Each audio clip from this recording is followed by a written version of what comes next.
Bleeding purple and gold. From the heart of Los Angeles, this is the LakersNation.com podcast with your host, Trevor Lane. Welcome to today's show. As always, we are powered by CLNS Media and LakersNation.com. Today's show is brought to you by Pro Flowers. Go to proflowers.com, use the code LAKERS at checkout, and you get 20% off all bouquets of $29 or more. That is LAKERS at checkout, proflowers.com. Give that one a look. So for today's show, we've got plenty to talk about, a lot of exciting things going on. Don't forget, guys, go over to iTunes, rate, review, and subscribe to this show. If you have any questions that you want us to discuss on air, just leave it in your review. 5-star review. Leave your questions in the review section, and we'll address them on air. I check out our iTunes ratings pretty much every day. So if you leave a question there, we'll make sure we get to it. So the Lakers season is about 25% of the way done already, which is amazing. It seems like it's flown by. And we're going to hand out some awards. We also have some pretty crazy things that just happened tonight with the Lakers versus the Golden State Warriors. So of course we're going to talk about that. I've got Hannah Kulik from Lakers Nation on with me. Hannah, thanks so much for joining. We've got a ton to talk about here, huh? Yeah, thank you so much for having me on. A new career high for Mr. Brandon Ingram tonight, 32 points. It was an exciting game. Oh my gosh, Hannah, we were talking about this before we even did this show. I said, gosh, we can probably record this during the fourth quarter of the game because the game might be over at that point. I mean, no Kyle Kuzma, and you had Kevin Durant coming back, Stephen Curry coming back. It seemed like everything was working against the Lakers. The Warriors even lost in their last game to the Sacramento Kings, so you knew they were going to come out focused and fired up. I thought for sure the Warriors were going to come out and just blow out the Lakers, and it was going to be a frustrating one. But even though the Lakers lost, it doesn't really feel like much of a loss, does it? No, it was definitely a very exciting game. I mean, like you said earlier, I thought it was going to be a complete blowout, especially when I found out that Kuzma wasn't going to be able to play. But, guys like obviously Brandon Ingram stepped up and had a really great night tonight. Like I said earlier, a career high for him. Lonzo played very well. Jordan Clarkson played great. So it was a nice collective effort by everyone tonight. Yeah, as you mentioned, 32 points for Brandon Ingram, 5 rebounds, 3 assists, 3 steals, 2 blocks, 2 of 2 from 3, 12 of 21 shooting overall, 6 of 7 at the line. What a performance. People were questioning Brandon Ingram quite a bit last season. He didn't get off to the best start as a rookie, kind of picked things up a little bit towards the end. But my goodness, I mean, if there was ever a game that you wanted to show somebody Brandon Ingram's potential in, if you just want to say, look, this is what this kid can be, this was that game. I mean, Brandon Ingram was the man for the Lakers in this game. What an impressive performance from him. And I couldn't believe at the very end there that he actually stole the ball from Kevin Durant. And it looked like I thought the Lakers were going to come real close to tying up the game there. Didn't end up happening, but I mean, he was just phenomenal. Anybody else stand out for you in this one? Yeah, I mean, going back to that last play, I almost had a heart attack, honestly. I thought I was just about to die. But, I thought Lonzo played very well tonight as well. As we've always been saying, his shot has just not been falling so far this season. He was really great tonight. I think he had like 15 points, and he made a few from 3. So he was really nice tonight. So I was happy to see his shot go in because, he always is able to get the assists and the rebounds. But his shot's something that he really needs to improve on. So whenever he has a game where it's going in, I'm always happy to see that. Yeah, on our last show, we had David Nurse, who's an NBA shooting coach who has worked with Lonzo, worked with him at UCLA, and he talked all about how Lonzo's shot, a lot of it comes down to confidence and how confident he is in his shot. And in the past few games, we've kind of seen, just body language-wise, he hasn't looked confident. Tonight he did. He did look confident with his shot, and so he shot 5 of 12, which, I mean, isn't great shooting or anything, but we'll take that. 3 of 7 from 3 compared to what we were seeing before. Those are great numbers. 10 assists. He only had 2 rebounds, which is low for him. But you know what? I agree. I thought that he had a real nice performance. I thought Kentavious Caldwell-Pope had some moments where he was excellent. He had some other ones where he made some poor decisions. Julius Randle was great, 20 points, 4 rebounds, 2 assists. This was his birthday game. So I thought really the whole team stepped it up in key moments. Jordan Clarkson had a hell of a game also. And, man, the one thought that keeps coming through my head right now, Hannah, is if these guys play at this level, which I know it's hard to sustain this intensity. I mean, you get up for a team like the Golden State Warriors, but if they can play at this level or at least near this level, they're going to win some games here, right? I mean, they're going to end up surprising some teams and maybe winning more games than we think if they can continue at this rate and build off of this game. Exactly. You know, the Lakers have really been exceeding expectations so far. Their record doesn't really show as much as they could have won many or at least a few more games than they have. But, you know, when you see them play as hard as they play tonight, you just kind of think, wow, this team could be something special. If they're able to be more consistent and do it on a more nightly basis, I mean, they're able to compete with the best of the best. And I think this December is going to be a really nice test for them to see because, you know, they have a really hard schedule coming up. So it's going to be a nice little test to see how they're going to be able to be consistent and really compete on a night every night. I'll tell you what I really loved seeing in this game was Luke Walton going to that rotation. I talked about it a little bit on Twitter. He went to a rotation that was Lonzo Ball. This was his five-man group out there. It was Lonzo Ball, Jordan Clarkson. He had Kentavious Caldwell-Pope, Brandon Ingram, and Julius Randle. And at first glance, it sounds like a small group, and it is. It's small ball. But statistically speaking, the Lakers have done really, really well with Randle at center. They've been at their best with Randle at center, and they haven't played that many minutes with the starters and Randle at center. It's mostly been the starters and Brook Lopez. But the advanced stats all said that was their best group. And this was about as close as you could get to that group. He mixed and matched a little bit by using Clarkson in there and everything, but it was like suddenly just light bulb went off. The offense looked good. The ball was moving. Every player that was out there could make plays for other guys. It wasn't stagnant. And defensively, they were switching all over the place. Randle was a presence at the rim. I mean, I hope that they keep going back to this lineup because I liked it a lot. I'm a big fan of it. I think there's a lot of potential with that grouping. Did that stand out to you too? Yeah, I agree. And, you know, I think part of the reason that we're able to play Julius Randle at that center just because I've been really disappointed with Brook Lopez so far. I mean, I know he's had some games where he's looked really good, but for the most part, he's been kind of a disappointment for me so far this season, and obviously Andrew Bogut as well. So I think Julius right now is definitely our best bet at the center. He's averaging, I think, career highs in all stats, so he's playing really well. So I think as of right now, definitely Randle at the center over Brook Lopez and Andrew Bogut, I think, is our best bet. Yeah, I mean, Randle struggled with Embiid, which, I mean, was kind of to be expected. He struggles against some of the big, behemoth centers that are out there. And so I think you kind of have to find out here, can Julius Randle be a starting center? Or will starting against guys like, say, DeMarcus Cousins, Joel Embiid, DeAndre Jordan, all these guys who are just big physical athletes that just have a size advantage over him, is he going to be able to hold his own in those matchups or not? Because I think that heading into next summer, you need to know that. Can you make Julius Randle a starting center? Because right now, the whole Julius Randle at center experiment is working. It's working really well. And so with that being the case, he's kind of filling in that Draymond role. Can you use him as a starter at center, or do you need another big in there like the Warriors do, where they have Pachulia starts the game, Draymond starts at the 4, and then Draymond slides over to that 5 spot? Could you maybe hang on to Randle and use him like that? Do you need that other big body, or can he just start at the center spot? We'll have to see, but yeah, some good things from Julius Randle, and I'm hoping that moving forward, they're going to continue using that rotation. Now, we do have a lot to get into today. We are a quarter of the way through the season. The game against the Golden State Warriors has got me excited about this team. I mean, it was a nice pick-me-up, even though they didn't get the W. It would have been great if Ingram had hit that shot at the end of regulation.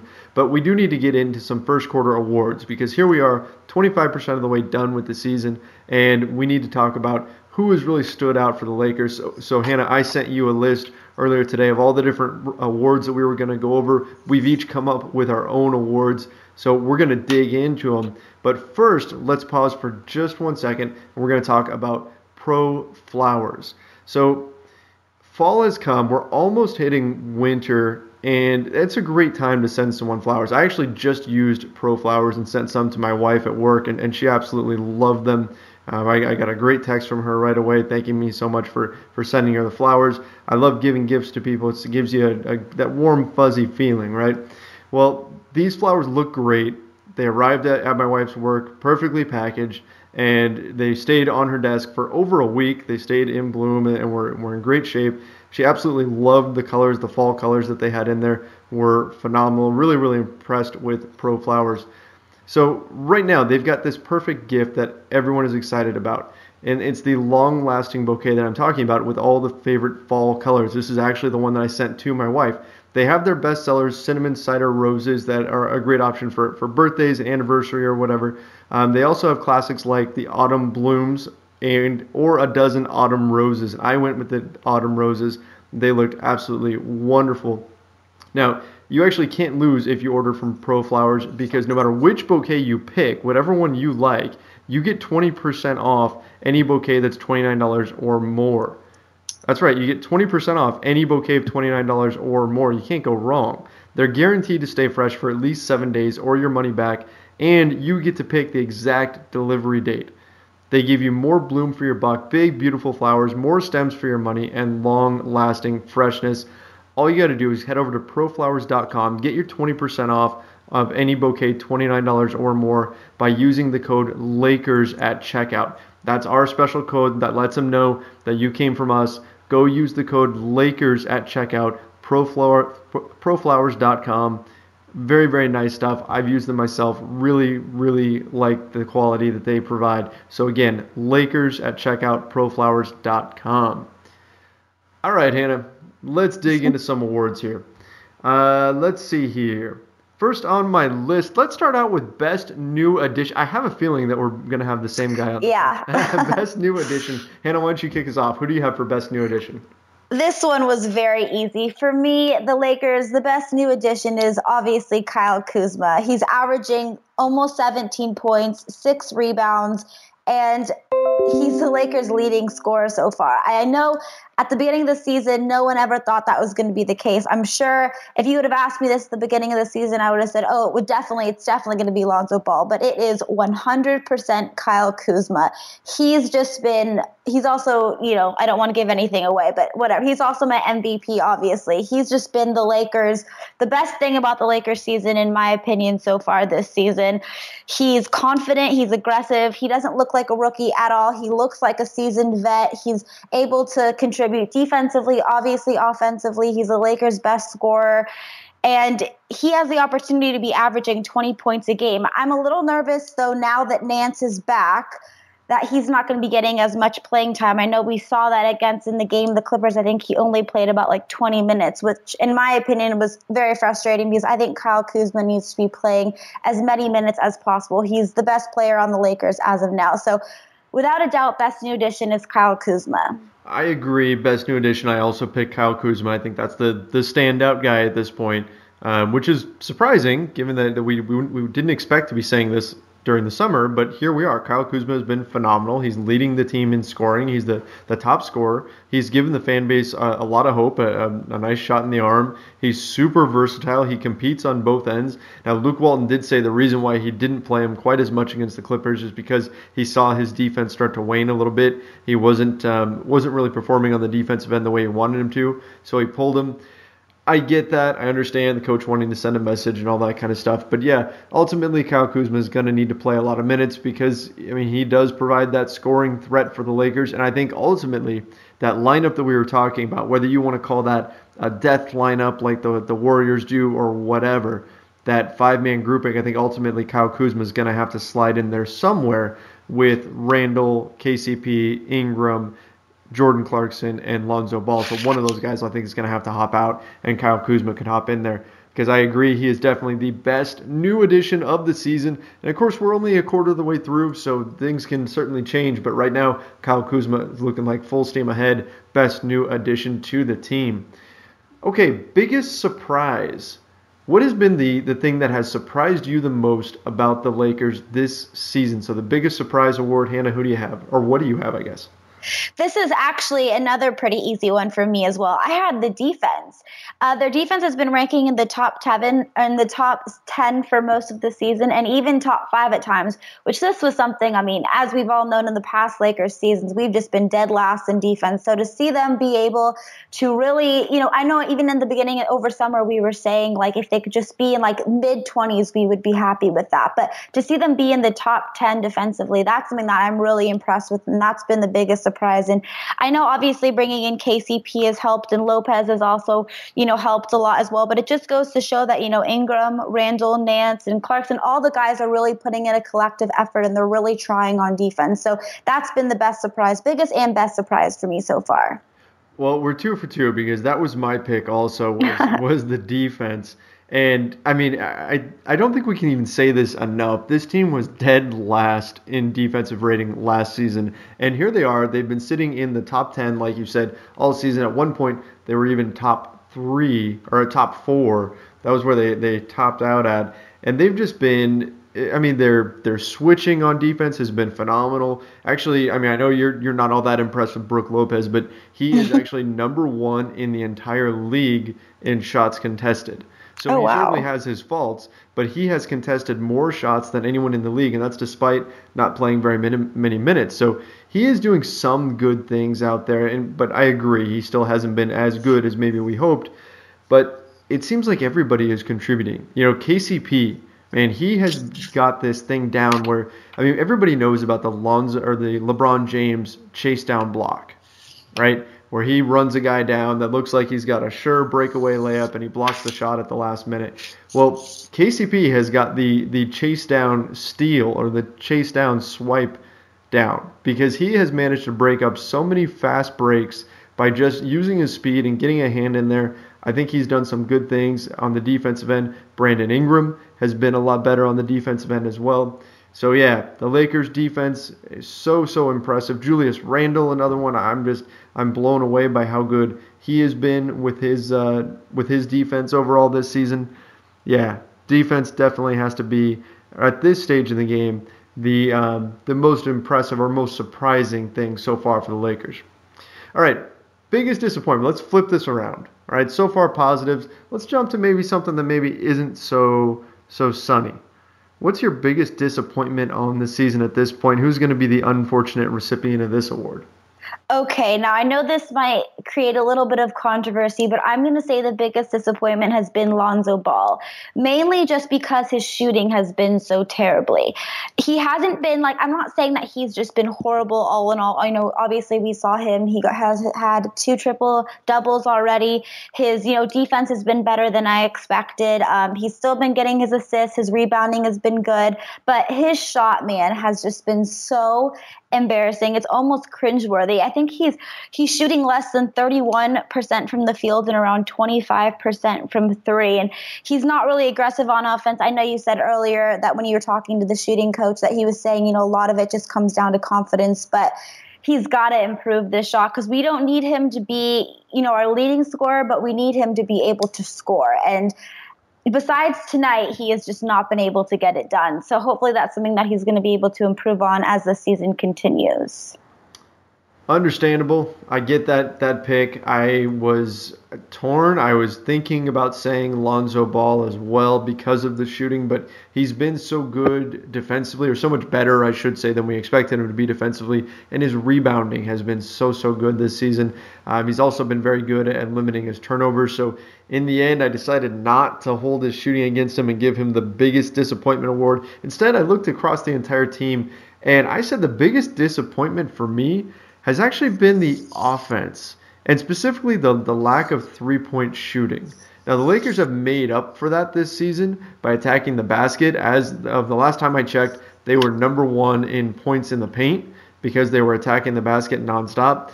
But the three-point shot has been so de-emphasized, and I was a bit surprised by that. I mean, we expected this Lakers team to be pretty good offensively. We expected the ball to move around the perimeter. We expected them to find open looks because that's supposed to be the Lonzo effect, right? They're supposed to be moving the ball a lot and finding open shots. And we thought they'd be poor defensively, and the opposite has been true. They really haven't been taking very many threes, and part of that is because they're not very good at making threes. And I thought for sure we were going to see guys like KCP set career highs in three-point percentage, and that hasn't quite happened. Could still happen. We're only a quarter of the way through the season. We also already talked about him, but Brook Lopez, I expected his gravity to be a little bit more. I thought that he was going to be able to stretch the floor a bit more than he has at this point. So right now, my biggest disappointment is the offense in general, and if I want to get more specific, I would say the lack of three-point shooting, because I think that is going to be something that they're going to need, because they're going to need to add a little bit of variety to their offense. Teams are going to start really packing the paint against them, and we're already starting to see that. All right, this is a tough one. I feel like it could go in a number of different directions here, depending on how you take it. So, Hannah, the sixth man award for the first quarter of the season, who'd you go with and why? Yeah, this one was close because it could go to a number of people. It could go to Julius Randle.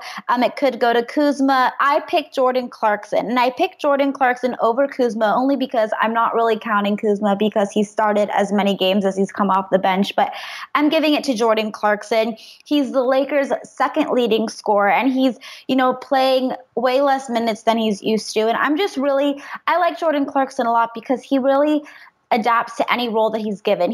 Coming into the season, he wasn't supposed to be the Lakers point guard, although I assumed that he was going to end up playing that role.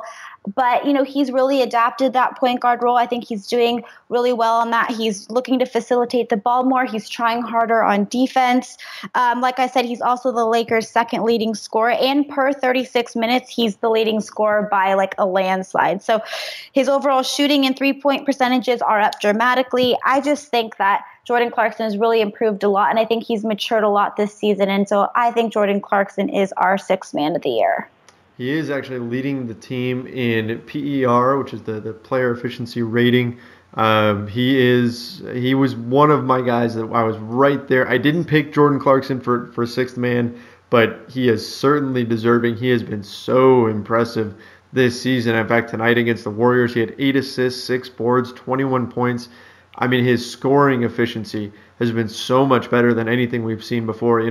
I'm starting to notice Lakers fans always consider Jordan Clarkson to be a decent contract, the $12 million that he's making per season, or $12.5 million.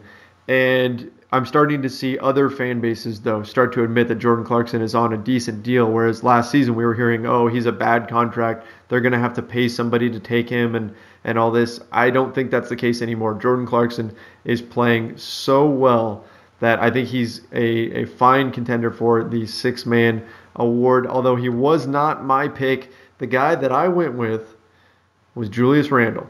Mm-hmm. I had to go with him for sixth man, and Jordan Clarkson may have had a bigger impact overall in terms of analytics and all that, but Julius Randle transitioned to the center position. He was starting last season, and now he's coming off the bench in a different role, and he came into shape. He is just absolutely shredded, and he's playing the best basketball of his career. I've been so impressed with his work defensively. That was always one of his big issues. His Achilles heel, if you will, was his defense. And yet now, this season, he is a plus defender almost everywhere on the floor, which is amazing. I mean, it's been a real transformation for him. He's also become a much more efficient scorer. So I picked Julius Randle for my sixth man. And the last thing, they really were neck and neck, Clarkson and Randle. They were right there. And the last thing that made me go Randle for this award was I thought, if I had to replace this guy, if I had to go out into the league and find somebody to do what the other one is doing, I feel like I could find a scorer off the bench to kind of do the things Clarkson does. I don't know if I can find somebody to replace what Randle's doing because he's so versatile and he's switching so well onto bigs and everything and onto guards on the perimeter when need be. So that was why I went Randle. But, man, both those guys are playing phenomenal basketball. All right, next category. The best win of the season at this point. There are a few of them, maybe more than we expected. What do you think was the best win for the Lakers so far this season? Well, if they would have won tonight, it could have easily been tonight. But oh, it definitely would have been. But they didn't. So I picked for best win. It was the second game of the season. It was their win against Phoenix, 132-130. And I'm saying that win just because their opening night, like we all know, was a complete dud. There was so much hype around it, and they just came out and completely laid an egg. I remember we were watching the game together, and we were just like, oh my God, like what are they going to do? They look horrible. We were, freaking out a little bit, but they came back and rebounded with a very exciting close win against the Phoenix Suns. Obviously, Phoenix is not the best team, but it was still a very exciting win. They have, Devin Booker, who always gives us problems. And I'm also saying it was the best win because, in my opinion, it was Lonzo Ball's best game. I know he's had the triple doubles, but on this night, he had played horribly in the first night, but he bounced back and he had 29 points, 11 rebounds, and 9 assists, so almost a triple-double. And, after all the kind of just the panic around the first game when he played horribly, for him to come back out and really, prove to everyone, like, hey, I have a lot of potential, and really have a great game like that, I think that was a very exciting moment for me. Agreed. Yeah, I get that. The game against the Suns was pretty nice. They almost blew it at the very end there. I was fortunate enough to go to Phoenix and cover that game. And, man, the team was fired up after that win. There was this nervous energy before the game because they all kind of knew, like, okay, this is our chance. We've got to right that wrong. That our last performance was not good. Even Rob Pelinka, the Lakers GM, was nervous before the game. And they came out and they stole the show. Was not the game that I picked, though. Mm-hmm. Was definitely a good one, but I picked the Lakers 127-109 victory over the Denver Nuggets from November 19th. And I picked that one for a few reasons. I went with that game, for one, because Lonzo Ball did get a triple-double in that game. I believe that was his second triple-double. And he played well, so it was great to see. I mean, he was breaking records and all that kind of stuff, getting that second triple-double.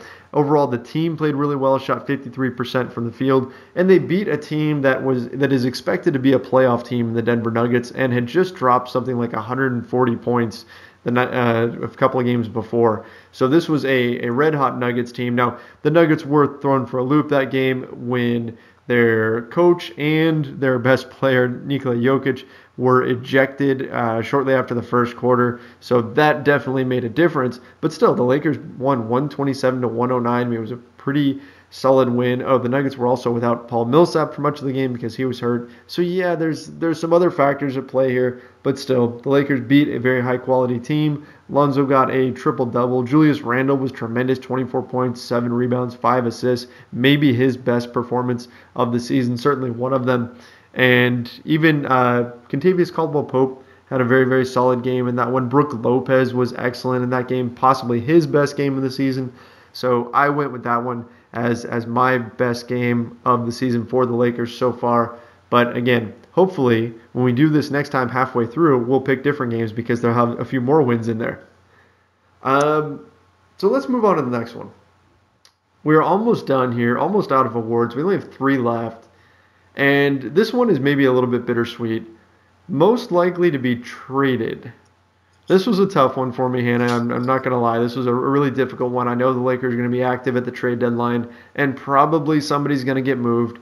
But what was your take? Who do you think is the most likely to get traded at this stage? I think it's going to be Julius Randle. Not really because he deserves to be traded. Like we've been saying, he's been playing really well. I really like Julius Randle, but I just think because he's going to be a restricted free agent this summer and someone's going to offer him, a big contract, and I don't think the Lakers are going to want to match that. As they've been saying, they want to go out and get 2 big free agents get 2 big, superstars this summer to play. And I just don't think, with the Lakers not offering Randle the extension this past summer, I just think they're going to look to trade him, and also I don't know. I think a lot of people think that Clarkson could be traded as well, but I just think right now, just because we're so kind of, jam-packed at the power forward position, I think it's going to be Randle, unfortunately. It's going to be definitely sad to see him go, but I think Randle's the one that's going to be traded. I was thinking the same thing as far as them being loaded at the power forward position. I ended up going with Larry Nance Jr. as my kind of wow. likely. Yeah, I know. And it's one of those things where I don't really have a whole lot of reason for it. He's been starting. He's playing really well. Magic Johnson called him their secret weapon and everything. It's just kind of this gut feeling, and I could be very wrong here. Larry is an incredible guy and does an amazing job for the team, and he does some wonderful things out there. But I went with him just because they are so jam-packed, and I think that he's a guy teams are going to want. That is You know true. what I mean? Like yeah. with Randall, they know that if you trade for him, he's going to have to get paid. Mm-hmm. So I can kind of see a situation where the Lakers are working on deals to move off of some money, and Larry Nance could be the price for doing that, because I don't see them giving up Kuzma or Ingram or Lonzo Ball in order to move some money off the books. So I think the next guy teams are going to ask for is probably Nance, and I could see that happening.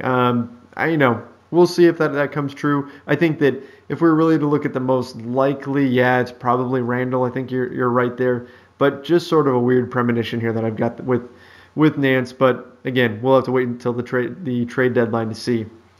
All right.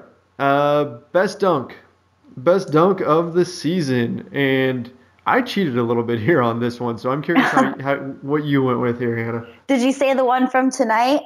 No, I did not say that. Okay. I almost did. I mentioned on Twitter that I could have used this one, but it's not the one that I went with. That was a nice. Your pick? No, that wasn't mine. I had to do a little bit of digging for that, because the Lakers haven't had too many like super exciting dunks yet this season. But one that really stood out to me was the feed from Corey Brewer to Lonzo Ball against the Kings, and Ball slammed it down.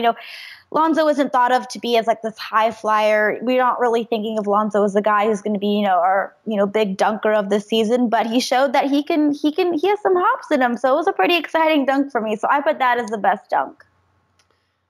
You know what? I went with Lonzo as well. Really? Even though when I first wrote this question, I thought, okay, it's going to be a Brandon Ingram dunk, because he's had so many dunks where he drives down the middle of the paint and then he throws down on somebody. I almost went with Brandon Ingram over Josh Jackson in that Phoenix game that we were talking about. That was a good one too. Yeah, I almost went with that one, but I said I cheated a little bit on this one because I kind of did.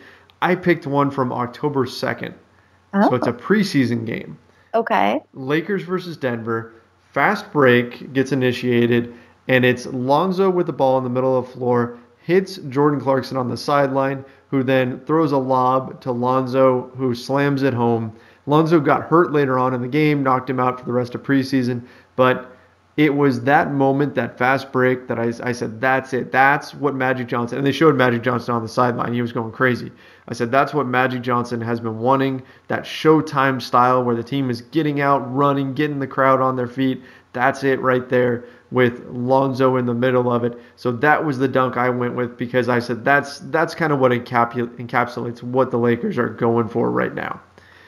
But as you said, there's not all that many dunks for the Lakers at this point. So we'll see. Who knows? At some point, Larry Nance Jr. is going to dunk all over somebody. I know. I'm shocked. I'm shocked there hasn't been like a huge Larry dunk so far. We're well overdue for that one. Yeah, it's going to happen. It's just a matter of time before that happens this season. Saturday it'll happen. All right, let's book it. So let's wrap it up here. Final award. Here's the big one. I mean, I guess you kind of already said yours, but let's go for the MVP of the first quarter. Hannah, tell me what you've got. Yes, this one was without a doubt my MVP of the Lakers so far has been Kyle Kuzma. Where we would even be without Kyle Kuzma at this point is actually kind of scary, in my opinion. He's the Lakers' leading scorer. I honestly don't even think we would have won like 3 games without him. He's easily, like I said previously, a guy who could be scoring, 20 points or averaging 20 points a game.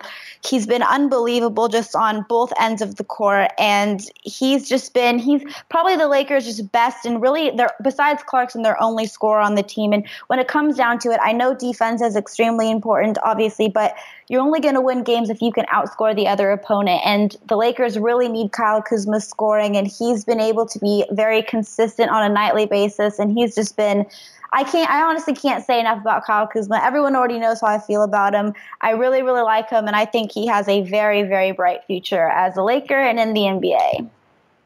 That's a great pick. I love Kuz. I love what we've seen from him. He's been just so impressive. I mean, he doesn't look like a rookie out there on the floor with the moves that he makes and the way he finishes at the rim. I mean, he is just all kinds of impressive.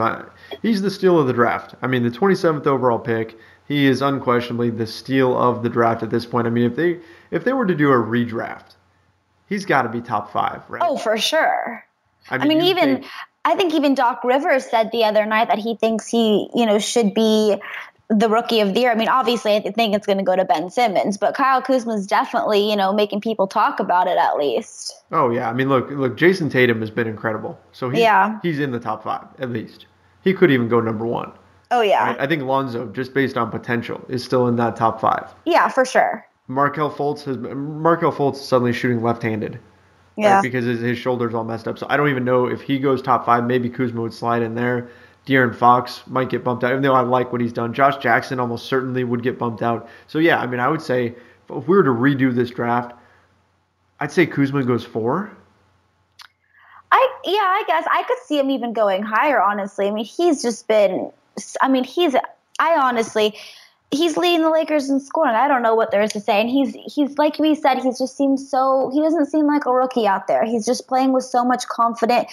I feel like he's improving every night. I mean, we even saw, I think it was last week or the week before, he had his career high, and then you're like, oh my gosh, Kuzma has his career high. And then what does he do? He comes back the next game and gets a new career high. And I can't say enough about Kyle Kuzma. So I would even put him in the top 3, honestly. Okay, so you would go what? Who would be your top 3 then? Tatum and Kuzma, and then who rounds that out?